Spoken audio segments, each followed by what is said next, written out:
universidad está haciendo un ejercicio muy interesante y es que la universidad ha investiga sobre las desigualdades en la sociedad.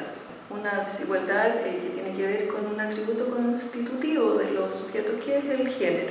Hace un par de años hizo un ejercicio de volver la mirada hacia sí misma. Se investigó, ¿no? Y evaluó las condiciones de las mujeres académicas y no funcionarias en la universidad. Encontró que en un conjunto importante de parámetros fundamentales había diferencias y discriminaciones y desigualdades muy sustantivas. Los sueldos de las mujeres en igualdad de trabajo y de formación son menores, ¿no?, que los hombres. El poder en la universidad está desigualmente repartido, ¿no? Hay muchas menos mujeres en los cargos de dirección universitaria que hombres, ¿no?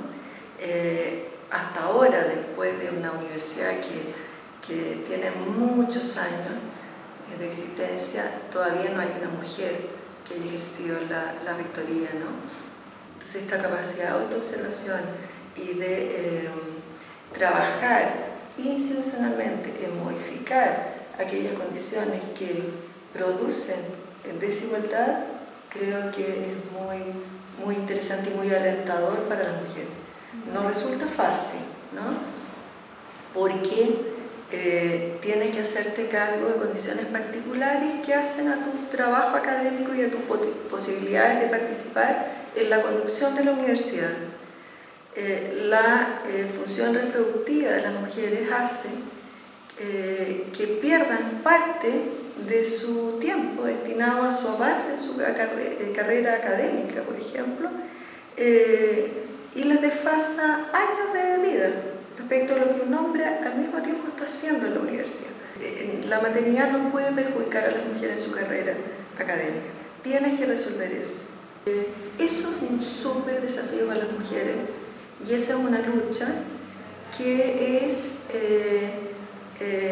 al interior de la universidad, es una lucha política, ¿no? Es una lucha que das en todas las instancias y en ese sentido el Senado tiene que ser un espacio, dado que es un espacio de deliberación y de definición de la política de la universidad, es un espacio que tiene que ser tomado, digo yo, por las mujeres.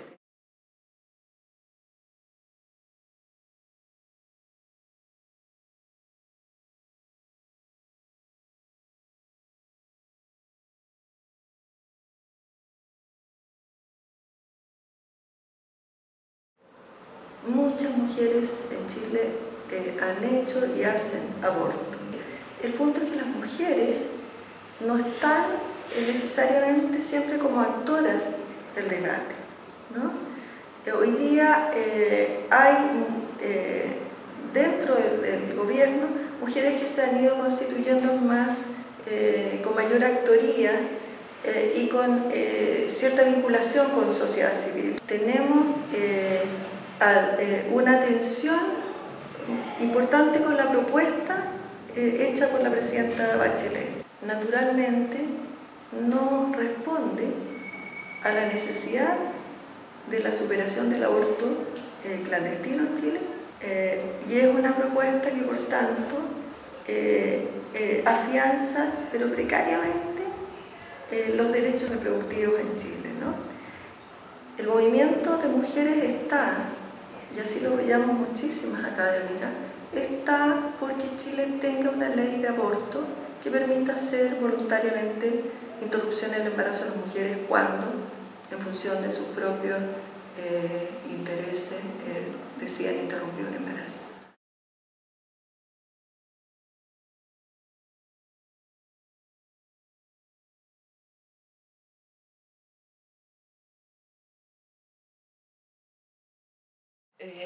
Yo diría que los estereotipos han cambiado menos de lo que ha cambiado las condiciones reales de las mujeres.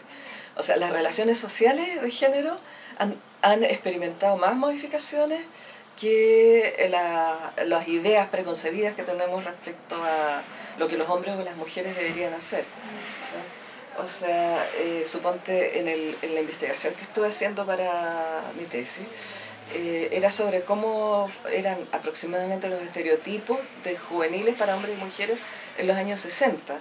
Y cuando lo presenté ante jóvenes de ahora me decían, bueno, pero si es lo mismo que nos enseñan a nosotros. O sea, es la misma noción de que las mujeres son fundamentalmente distintas a los hombres.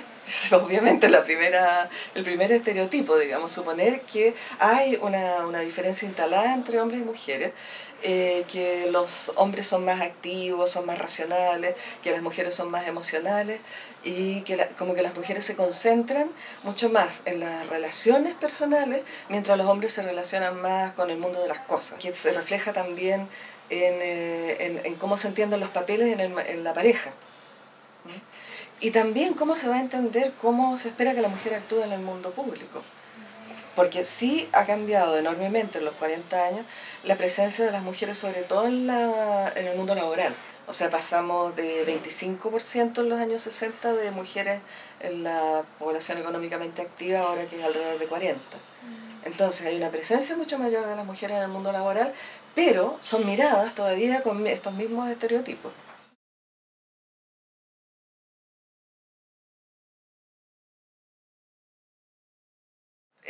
El hecho de que las mujeres estén participando más fuertemente en el mundo laboral y por lo tanto que tengan mayor autonomía económica va a significar cambios a la larga en el estereotipo en la medida que ellas van a actuar distinto y el estereotipo se va a tener que reacomodar un poco a cómo van efectivamente actuando hombres y mujeres, porque también los hombres están cambiando, ¿no? Pero en definitiva esto depende, como te digo, de procesos sociales y depende también en buena parte de cómo hombres y mujeres seamos capaces de organizarnos para promover esos cambios. Y en ese sentido creo que en la sociedad chilena hay en este momento expresión bastante importante en organizaciones, sobre todo de jóvenes, que están cuestionando precisamente el estereotipo básico de que hay que ser hombre o hay que ser mujer y que eso implica ser de una determinada manera, cuando en realidad los seres humanos somos mucho más diversos que eso.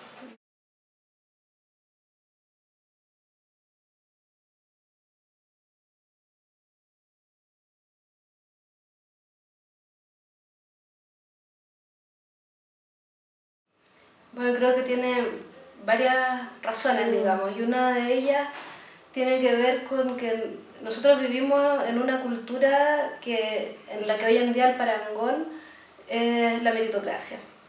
Y bajo ese nombre se amparan un montón de justificaciones sobre, qué sé yo, por ejemplo, que no es necesario tener políticas afirmativas de género porque finalmente es el mérito el que vale, etc. Y con eso se desconoce que esa meritocracia, o sea, esos méritos están influidos por desigualdades de género desde que nacemos hasta que llegamos al momento en el cual tú podrías o no ejercer, qué sé yo, la presidencia de la junta de vecinos o afiliarte a un partido político, etc.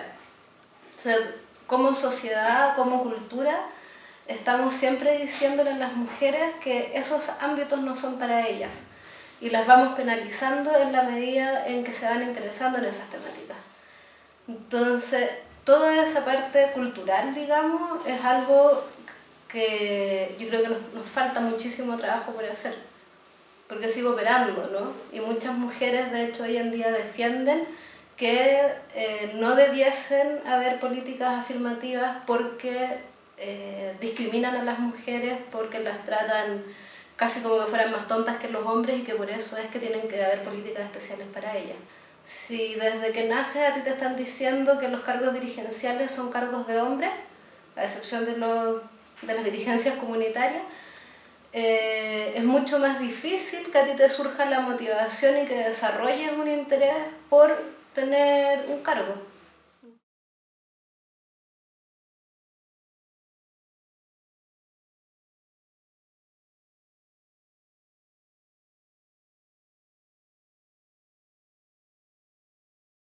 De verdad me parece que la educación es un pilar fundamental. O sea, muchas veces son los niños y las niñas quienes contribuyen al cambio de mentalidad de sus padres y madres y no viceversa. Como, no sé, por ejemplo, hace muchas décadas atrás muchas personas botaban la basura en la calle y fue por medio de la educación primaria en que se le empezó a decir a los niños y a las niñas que había que botar la basura en los basureros, que estos niños y niñas se lo transmitieron a sus padres, hasta que es algo que empezó a impregnarse ya como en un inconsciente colectivo, ¿no? Entonces, yo creo que esa es una herramienta muy fuerte que tenemos que lograr utilizar.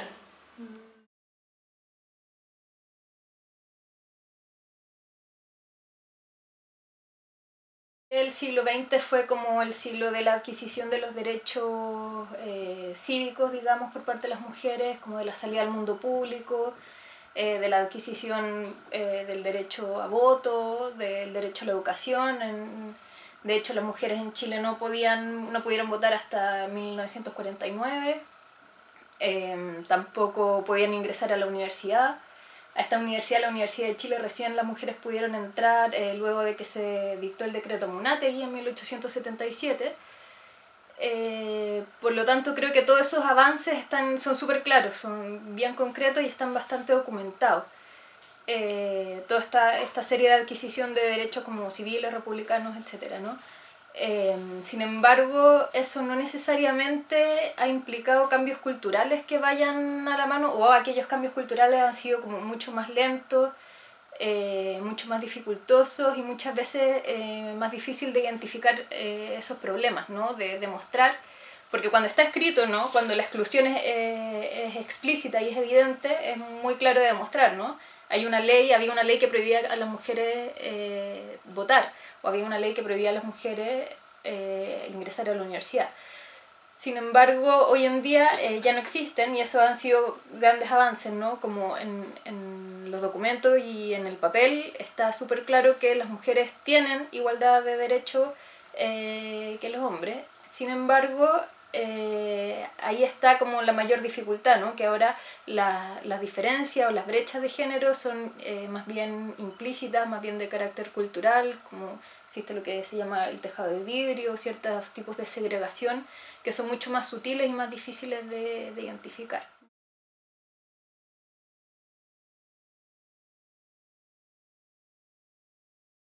Primero con investigación, ¿no? Estos conflictos hay que identificarlos, hay que diagnosticarlos y hay que nombrarlos, ¿ya?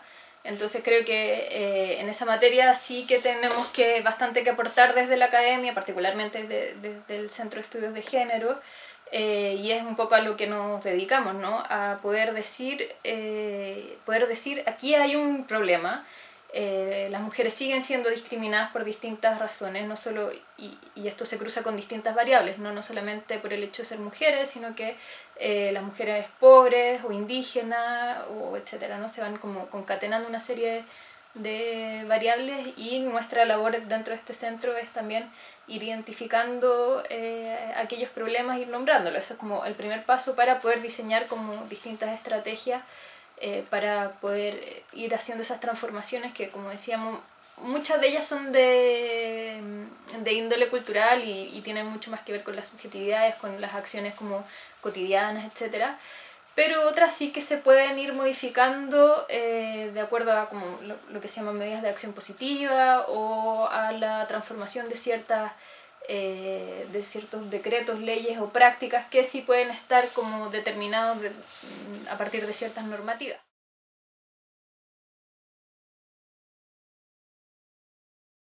Desde que las mujeres ingresaron al ámbito académico, constantemente han tenido que estar como demostrando su capacidad y su habilidad. Una de las razones por las cuales se pensaba, digamos, que las mujeres no debían entrar a la universidad, o una de las justificaciones que se entregaba, era que no tenían las mismas capacidades que los hombres, ¿no? Y que naturalmente estaban predestinadas, predispuestas, o su labor debía ser más bien lo doméstico, la crianza, la maternidad, etc. Las tareas pendientes en el fondo son como desmitificar esta feminidad de los roles domésticos, de la maternidad, etc.